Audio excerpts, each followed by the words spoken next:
Do you swear or affirm under penalty of perjury that the testimony you are about to give is true and correct to the best of your knowledge, information, and belief, so help you God? Yes. Yes. I do. Let the record show the witnesses answered in the affirmative. Thank you, and you may remain seated.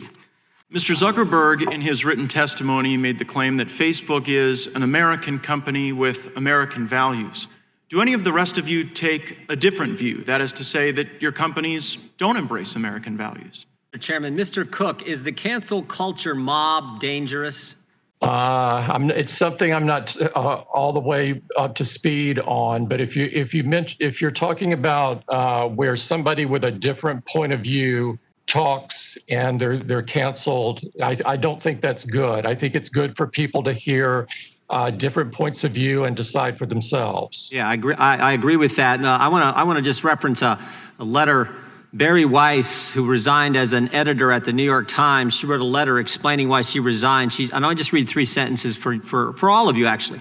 She says, first of all, my own forays into wrongthink made me the subject of constant bullying by my colleagues who disagree with my views. She then says later in the letter, everyone lives in fear of the digital Thunderdome. The online venom is excused so long as it is directed at the proper targets. And those targets aren't just conservative. In fact, Ms. Weiss is actually center left. She's not conservative. The targets are anyone who disagrees with the mob. Are the rest of you concerned about the cancel culture mob and what it's up to? Mr. Pichai? Congressman, I'm sorry, I had momentary difficulty hearing. We've built platforms which allow for freedom of expression, and we take pride in the fact that across our platforms, including YouTube, there are more diverse voices than ever before. It is something we are committed to. I'm just saying, I'm concerned about it. And again, I'm concerned about it not just because conservatives get attacked. I'm concerned when anyone gets attacked for expressing a viewpoint. I thought we had a First Amendment, and yet they constantly get attacked. How about you, Mr. Zuckerberg? Yes, Congressman, I believe strongly in free expression. Giving people a voice is an important part of what our services do. And I'm very worried about some of the forces of illiberalism that I see in this country that are pushing against free expression. I think that this is one of the fundamental democratic traditions that we have in our country, and it's how we make progress over the long term on a number of issues. And our company is committed to doing what we can to protect people's voice. Thank you, Mr. Zuckerberg. Mr. Bezos? Yes, sir. I am concerned in general about that. And what I find a little discouraging is that it appears to me that social media is a nuanced destruction machine. And I don't think that's helpful for a democracy. You agree with the term she used, Ms. Weiss used, digital Thunderdome? I see that, yes. Yeah, I see it too. And I guess my point is you were 4 pretty important guys leading 4 of the most important companies on the planet. And it would sure be helpful if you spoke out against this. I mean, Mr. Cook, there was a 1984 Super Bowl ad in black and white, had this Big Brother type figure as the narrator saying over the screen to a bunch of these workers, looks like it was straight out of the Soviet Union, saying to a bunch of these workers as they're sort of marching along, he says one of the lines that the narrator uses is, our unification of thoughts is more powerful a weapon than any fleet or army on the earth. And then the ad ends with this lady running in color and smashing the screen, busting the group think, busting the mob think. Do you remember that ad, Mr. Cook? What company had that ad? I remember it very well. It was Apple versus IBM at the time. Yeah, but the point was mob think, cancel culture, groupthink is not what this country is about. And we are seeing it play out every single, just take the sports world, for goodness sake. In the last few weeks, Drew Brees had to bow to the mob simply because he suggested you should stand for the anthem. There was a football coach at Oklahoma State who wore the, quote, wrong t-shirt fishing with his boys. He got in all kinds of trouble. James Harden wears a mask saying, back the police, help the police, support the police. He gets attacked. Why don't we just let the First Amendment work? That's all we're asking. And you are 4 individuals who have so much influence. It would sure help if you're out there criticizing what the cancel culture mob is doing to this country. And people see it every single day. And I hope you'll do it. I hope you all said you disagree with it. I hope you'll really speak out against it and be fair. For yielding. Mr. Bezos, we were cut short in our last discussion. I just wanted to give you the chance to clear this up. You don't believe Dr. Ben Carson is an extremist, do you? No, sir, I don't. So help me understand why you would partner with a group that labels him as someone worthy of an extremist watch list. Well, I want you to hopefully appreciate when we're trying to make it possible for people to donate to any number from millions of different charities. And we need to have some source of data to use. And while I accept what you're saying, that the Southern Poverty Law Center and the U.S. Foreign Asset Office are not perfect, and I would like a better source if we could get it, that is what we use today. Well, that's breaking news. It's great to hear that you do recognize the infirmities in the Southern Poverty Law Center. And there are, I guess, Mr. Zuckerberg and Mr. Pichai's companies use them as well. Mr. Zuckerberg, do you believe that Dr. Ben Carson is an extremist? No, Congressman. And so why would you trust the people who think he is? Congressman, I'm not aware of where we work with the organization that you're saying. Oh, the Gentleman's time has expired. Thank you, Mr. Chairman. I have a question for all four, yes or no answer. Do you believe that the Chinese government steals technology from U.S. companies? Start with Mr. Cook. I don't know of specific cases where we have been stolen from by the government. So you don't believe that the Chinese government's stealing technology from U.S. companies, or you're just saying that not from yours? I'm saying I know of no case on ours where it occurred, which is I can only speak to firsthand knowledge. Mr. Pichai, do you believe that the Chinese government steals technology from United States companies? Congressman, I have no firsthand knowledge of any information stolen from Google in this regard. Mr. Zuckerberg? Congressman, I think it's well documented that the Chinese government steals technology from American companies. Yeah, thank you. Mr. Bezos, you're on mute. Mr. Bezos, I believe you're on mute. I'm sorry. I have heard many reports of that, and I haven't seen it personally, but I've heard many reports of it. So of all the different products that Amazon carries, you haven't seen that in any of the companies that sell products on Amazon or your company yourself? Oh, well, certainly there are knockoff products, if that's what you mean, and there are counterfeit products and all of that. But the Chinese, if the answer is the Chinese government stealing technology, that's the thing I've read reports of, but don't have personal experience with. It's no secret that Europe increasingly seems to have an agenda of attacking large, successful U.S. tech companies. Yet Europe's approach to regulation in general, and antitrust in particular, seems to have been much less successful than America's approach.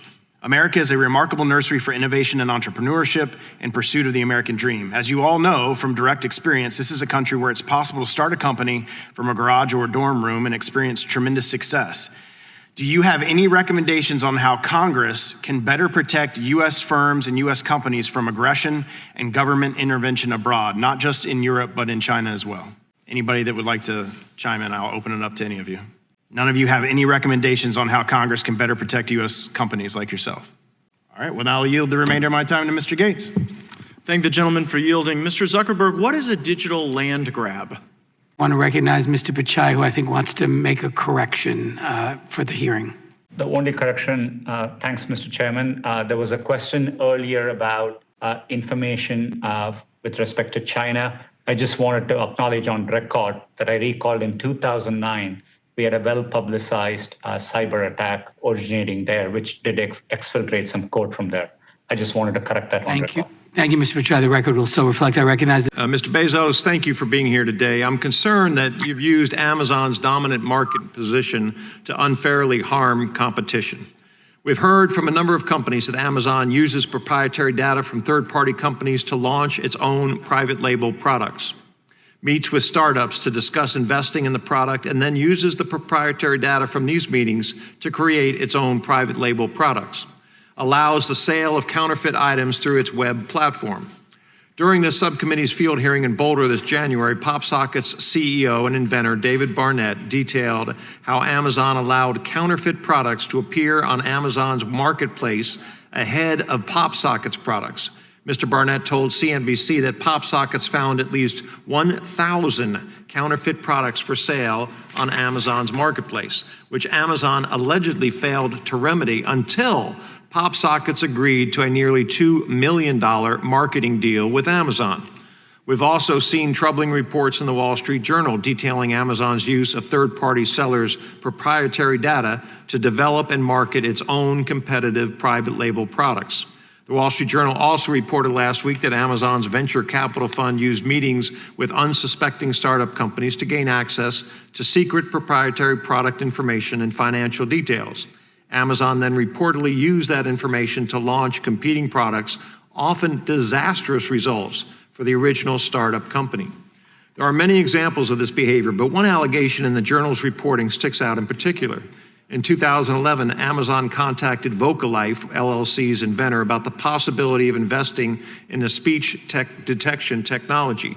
Vocalife's founder accepted the meeting, thinking this was the company's big break.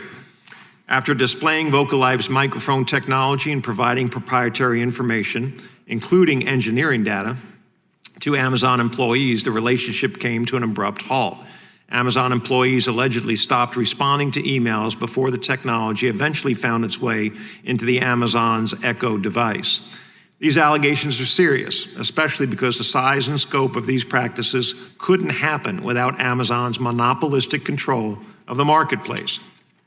I'm also concerned that given Amazon's allowance of counterfeit goods on its marketplace, especially counterfeit goods from China, that Amazon's marketplace may be knowingly or unknowingly furthering China's use of forced and slave labor conditions. This is especially important following recent reports that at least 80 global companies that sell on the Amazon marketplace, including Nike, Starbucks, and Samsung, have ties to Chinese factories that use enslaved Uyghur Muslims. Following these concerning reports, Senator Hawley introduced an important bill last week requiring American businesses to certify that their supply chain does not rely on forced labor. I will be introducing the House companion bill later this afternoon. While I do not expect you to have intimate knowledge of the legislation, I do want to ask all four of our witnesses a simple yes or no question. Will you certify here today that your company does not use and will never use slave labor to manufacture your products or allow products to be sold on your platform that are manufactured using slave labor? Mr. Cook, you were kind enough to visit with me on the phone. I think we briefly discussed this issue. If you can give a yes or no answer, and I understand you haven't read the details of the bill, but would you agree to this idea? I would love to engage on the legislation with you, Congressman, but let me be clear, forced labor is abhorrent. And we would not tolerate it in Apple. And so I would love to get with your office and engage on the legislation. Thank you. Mr. Pichai. Congressman Pichai, your concern in this area, I find it abhorrent as well. Happy to engage with your office and discuss this further. So I really don't want to even engage with my office half the time. Will you guys agree that slave labor is not something that you will tolerate in manufacturing your products or in products that are sold on your platforms? I agree, Congressman. And Mr. Cook? We wouldn't tolerate it. We would terminate a supplier relationship if it were found. Mr. Zuckerberg? I agree. We wouldn't tolerate this, and if we found anything like this, we would also terminate any relationship. And Mr. Bezos? Yes, I agree completely. Great. Thank you very much, gentlemen, and I yield back. The documents prove that the news and journalism industry in this country are an economic freefall. Over 200 counties in America no longer have a local newspaper, and tens of thousands of journalists have been laid off in recent years. The reason journalism is in freefall is that Google and Facebook now capture the vast majority of digital ad revenue. Although news publishers produce valuable content, it is Google and Facebook that increasingly profit off their content. Publishers have told us that Google and Facebook maintain their dominance in these markets in part through anti-competitive conduct, as well as conflict of interest. Mr. Zuckerberg, in 2015, Facebook reported high and quickly growing rates of video viewership on its platform. Based on these metrics, news publishers fired hundreds of journalists, choosing instead to boost their video divisions. In 2018, it was discovered that Facebook had inflated these metrics and had known about the inaccuracies several years before Facebook publicly disclosed this. Mr. Zuckerberg, did you know that these metrics were inflated before they were publicly released? Congressman, no, I did not. And we regret that mistake and have put in place a number of other measures since then to make sure that do you realize the harm that this caused journalists across the country? Congressman, I certainly know how important it is that the metrics that we report are accurate, and we've put in place additional measures to make sure that we can audit those. And what do you have to say to the journalists who lost their jobs because of Facebook's deception? Well, Congressman, I disagree with that characterization and also your description of reclaiming my time. Google, meanwhile, maintains its dominance in part through aggregating data from across its products and services. Mr. Pichai, I understand that Google collects user data on users' browsing activity through its Chrome browser. Does Google use that data for its own purposes, either in advertising or to develop and refine its algorithms? Mr. Chairman, we do use data to improve our products and services for our users. Anytime we do it, we believe in giving users choice, control, and transparency. We make it very clear, and we give them simplified settings to choose how they like their data. And so you do use the data that you get from these companies for your purposes. My understanding was whether we use data in general to improve our products and services, and we do use data to show ads, but we give users the choice. They can turn ads personalization on or off. Now, this obviously, the use of this data from all these companies gives you a tremendous advantage over them and over any competitor. Does the ability to make money in any way affect Google's algorithm in terms of what news appears in a typical user's search results? The way we rank our search results, we don't take into account commercial relationship that we have. Okay. But Facebook and Google have gravely threatened journalism in the United States. Reporters have been fired, local newspapers have been shut down, and now we hear that Google and Facebook are making money over what news they let the American people see. This is a very dangerous situation. And unfortunately, my time has expired and I have to yield back. I read Richard Hofstadter's The Paranoid Style in American Politics, so I suppose it's futile to try to cure the obsessive persecution complex and victimology of some of our colleagues, but they should check out the top performing Facebook link posts by the United States pages today or yesterday or any day for the last week, and 7 or 8 out of the 10 each day are right-wing sites: Ben Shapiro, Fox News, Dan Bongino, Ben Shapiro, Fox News, Blue Lives Matter, and so on. So if Facebook is out there trying to repress conservative speech, they're doing a terrible job at it. And so I don't understand just the endless whining about how Facebook and Twitter, or Facebook and Twitter, are somehow discriminating against conservatives. The removal of Donald Trump and Donald Trump Jr. From Twitter, their tweets, was all about their spreading disinformation, false statements about COVID-19. That was an absolute public health measure, which I hope all of us would endorse. We don't want anybody, including the President of the United States, spreading false information about COVID-19. So I think they essentially destroy their own case when they pick that as their cause for going after all of you. And I don't understand for the life of me the line of questioning about electioneering taking place by some of your companies. If you're opposed to electioneering by corporations, as I am, and you're opposed to Citizens United, then you've got no problem. Citizens United is what gave corporations the power to go out and spend money. And if you don't like the way that some companies are spending money, then either start your own company or tell them what's wrong with it. But the idea that electioneering is something you're opposed to just strikes me as completely inconsistent with the history and the facts. So I want to go to Mr. Cook, if we could. But first, a quick question. Are any of your companies benefit corporations? And is that something you've considered doing? Is there any one of you that have thought about becoming a B Corp or a benefit corporation? Appreciate it. And many of you have mentioned John Lewis today and his fight for equality, and that I know that all my colleagues and I will carry on. Very quickly, can each of you simply commit to improving racial and gender equity at your companies, including Black leadership and women in your senior ranks? Just a yes or no answer, please. Mr. Zuckerberg. Yes. Mr. Cook. Yes, I am very personally committed. Thank you. Mr. Bezos. Absolutely, yes. Thank you. Mr. Pichai.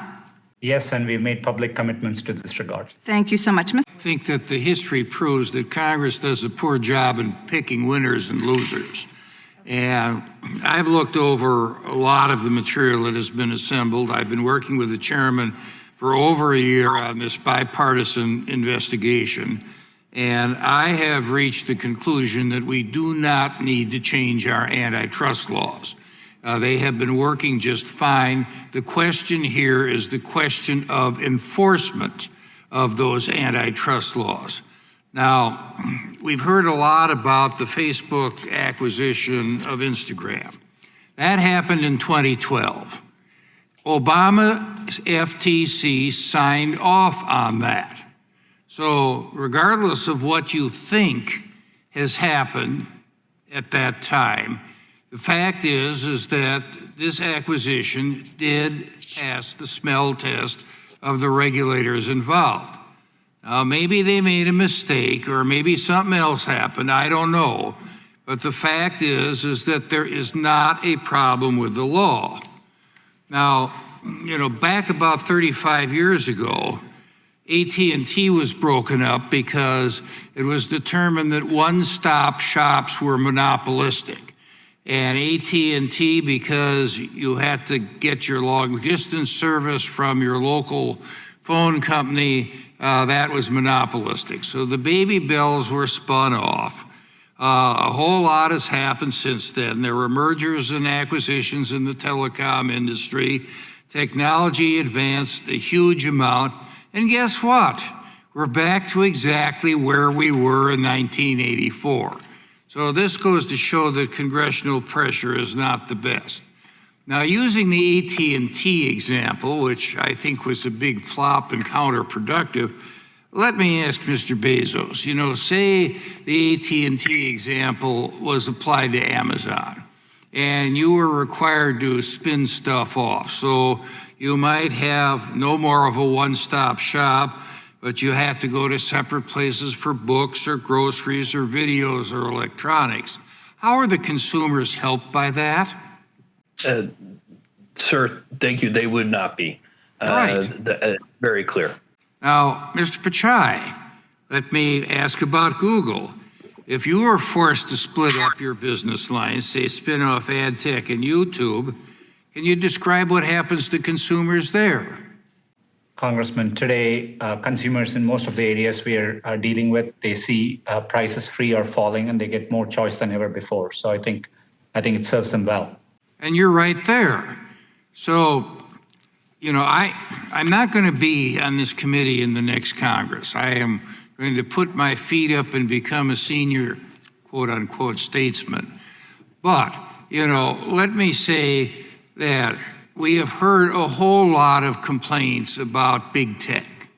Some of them are political in nature, and I share the complaints and the concern of Mr. Jordan and others. And others talk about allegedly anti-competitive activity. It seems to me that it's not for Congress that legislates to toss all of our antitrust laws and the precedent that has been established through litigation over the last 100+ years. But it's something where we ought to go back to the regulators, to the enforcers, have them look at this stuff and have them make a determination on whether or not the law's been violated. I think the law's good on that, and we don't need to throw it all in the wastebasket. But there are some matters of concern that we have heard from both sides of the aisle that I think need to be addressed. And if it requires an agency like the FTC to say that they've made mistakes in the past, so be it. We're all human, we all make mistakes, and even government agencies do that. I yield back.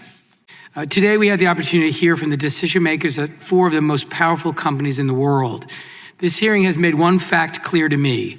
These companies, as they exist today, have monopoly power. Some need to be broken up. All need to be properly regulated and held accountable. We need to ensure the antitrust laws first written more than a century ago work in the digital age. When these laws were written, the monopolists were men named Rockefeller and Carnegie. Their control of the marketplace allowed them to do whatever it took to crush independent businesses and expand their own power. Well, the names have changed, but the story is the same. Today, the men are named Zuckerberg, Cook, Pichai, and Bezos. Once again, their control of the marketplace allows them to do whatever it takes to crush independent business and expand their own power. This must end. This subcommittee will next publish a report on the findings of our investigation. We will propose solutions to the problems before us. As a great American Supreme Court Justice Louis Brandeis once said, we must make our choice. We may have democracy or we may have wealth concentrated in the hands of a few, but we can't have both.